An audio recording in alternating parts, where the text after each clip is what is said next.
Perpustakaan Universitas Islam Negeri Sumatera Utara merupakan transformasi dari perpustakaan YNSU. Perpustakaan UINSU adalah perpustakaan akademik yang dibangun pada tanggal 19 November 1973 dengan nama Perpustakaan Mara Halim. Nama ini diambil dari nama pendirinya, yaitu Brigjen Haji Mara Halim Harahap. Pada tanggal 8 Februari 1990, perpustakaan dipindahkan ke lantai 2 Masjid Ulul Albab YNSU dan diberi nama Perpustakaan YNSU Medan, diakibatkan karena semakin pesatnya perkembangan koleksi perpustakaan dan terbatasnya gedung yang ditempati pada waktu itu.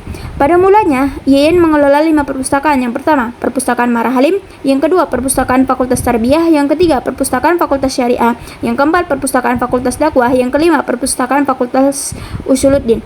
Perpustakaan fakultas tersebut dileburkan dan koleksinya disatukan di Perpustakaan Pusat, terjadi pada tanggal 14 Juli 1995 berdasarkan kebijakan Rektor YNSU. Dan sejak saat itu, YN mempunyai satu perpustakaan umum yang diresmikan pada tanggal 8 Mei 1995. Kemudian ketika kampus YNSU pindah dari Jalan Sutomo ke Jalan William Iskandar Pasar 5 Medan pada tahun 1995, perpustakaan YNSU juga dipindahkan dari lantai 2 Masjid Ulul Albab di Sutomo ke lantai 3 gedung perkuliahan Fakultas Tarbiyah di lokasi yang baru tersebut.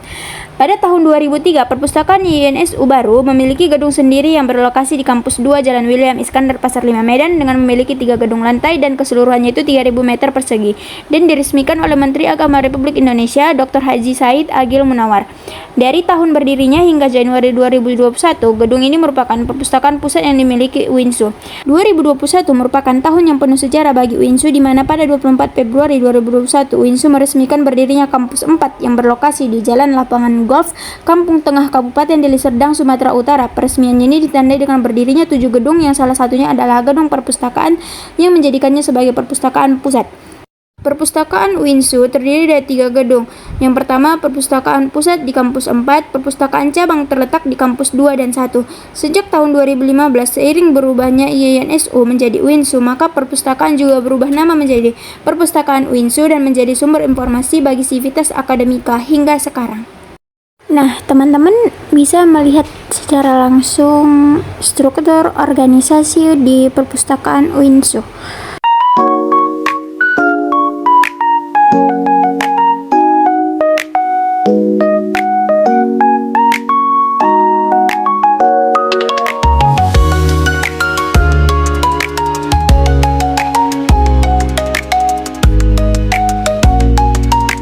Adapun aturan-aturan yang dibuat oleh Perpustakaan UINSU antara lain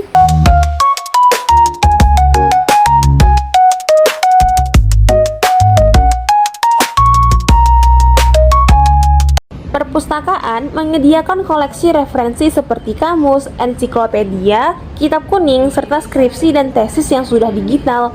Buku elektronik dan jurnal elektronik juga tersedia, meski sebagian koleksinya lama. Pengguna dapat langsung datang ke lantai referensi untuk membaca koleksi di tempat. Buku referensi tidak boleh dipinjam atau dibawa keluar. Peraturan penggunaan layanan referensi yaitu pengguna hanya dapat diizinkan membaca di tempat, tidak boleh membawa makanan, minuman, atau tas ke ruang baca, dan diwajibkan menyimpan barang di loker. Kebijakan layanan ini disosialisasikan setiap tahun melalui kegiatan user education untuk mahasiswa baru. Dalam kegiatan tersebut, mahasiswa diberi informasi lengkap mengenai cara penggunaan perpustakaan, termasuk fasilitas, sarana, dan prasarana yang tersedia. Meskipun tidak wajib, setiap mahasiswa baru akan diberi jadwal khusus untuk mengikuti kegiatan tersebut. Kebijakan ini tidak mengganggu kenyamanan atau efektivitas layanan, dan pengguna tetap dapat memanfaatkannya dengan baik. Nah, di sini jumlah koleksi layanan referensi yang tersedia ada cetak maupun digital. Ada 31.526 koleksi buku tercetak dan jumlah e-booknya ada 778 eksemplar dan ada 2 database jurnalnya. Pertambahan koleksi dalam beberapa tahun terakhir ini, di tahun 2024 tidak ada pertambahannya karena tidak ada anggarannya. Di tahun 2023 ada tetapi tidak tahu dalam jumlahnya, namun dalam anggarannya ada 250 juta. Di tahun 2024 juga tidak ada karena tidak ada anggarannya. Dan di tahun 2025 juga tidak ada karena anggarannya tidak ada karena efisiensi. Adapun pertambahan koleksi buku yaitu dari sumbangan hibah tetapi tidak terdata. Mungkin ada ratusan buku per tahunnya.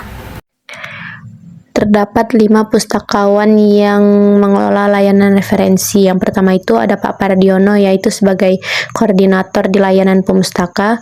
Lalu ada Pak Azrai Hasibuan, Pak Marwan Siregar, Ibu Mas Deritawati, dan Bapak Taufik Hidayat. Jumlahnya tidak cukup untuk melayani pengguna, karena idealnya harus dibandingkan dengan jumlah mahasiswa yang ada 36.000 mahasiswa, jadi tidak cukup untuk melayaninya. Untuk pembagian tugas dan jadwal kerja di layanan referensi itu biasanya mereka tetap di referensi pancing atau di pascasarjana, tetapi mereka ada shift seminggu sekali untuk jaga di referensi tuntungan. Perpustakaan Universitas Islam Negeri Sumatera Utara memiliki fasilitas fisik dan fasilitas digital yang disediakan untuk menunjang layanan referensi pada perpustakaannya. Fasilitas fisik yang mereka sediakan berupa meja baca, komputer, meja informasi, serta rak-rak yang berisikan majalah dan jurnal. Tak hanya fasilitas fisik, fasilitas digital juga membantu menunjang layanan referensi di perpustakaan UINSU, seperti kartu katalog daring yaitu OPAK, serta sistem jumlah visitor yaitu berupa data statistik yang menghitung seberapa banyak jumlah pengunjung perpustakaan di hari itu. Kendala yang dihadapi dalam layanan referensi. Bagaimana pustakawan menyikapi dan mengatasi kendala tersebut? Yang pertama yaitu terkadang layanan referensi membantu pekerjaan layanan umum jika sedang ramai. Yang kedua, kendala yang sering muncul biasanya dari jumlah pemustaka yang sedikit, sekitar 2 orang, sedangkan layanan umum bisa melayani hingga 5 orang. Layanan referensi tidak sekompleks layanan umum, karena koleksinya tidak bisa dipinjam dan hanya bisa dibaca di tempat.